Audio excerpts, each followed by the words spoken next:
look, what would you say to someone who thinks that this is just picking people up for a living? They're highly mistaken on that one. They definitely got the wrong perception of it. It's picking people up, and it's coaching. It's man, I pick up people. I mean, I do stuff for pick out of schools where we actually pick up people that's displaced, homeless. Okay. I mean, for get little kids in your car, they don't have nowhere to stay, nothing to eat, and they actually are being. You got to go to school, believe it or not. You could be homeless and your parents still got to make you go to school. The parent, yeah, that's a law. That's a law. The parent probably ain't got nowhere to stay, but you still got to have that kid on that bus or in a transportation taking to school.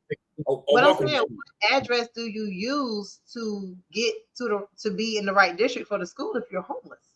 But see, basically, the system probably will put you in a hotel. Right. Shelter, I think that. Okay.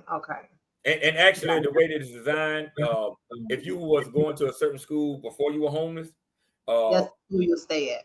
Right. No matter if the parent is homeless or not, you still would be able to go to that school that you was at before you was homeless. Right.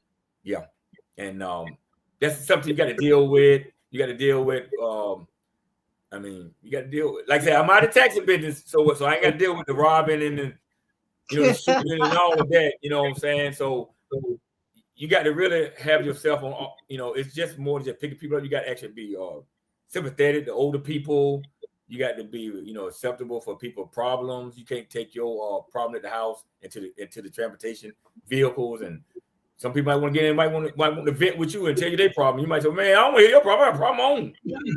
Like, shut up and ride. Yeah, ride. So you can't do that. You can't do that. I was in Boston this past weekend, right, with my best friend, and I was like, I'm a country girl.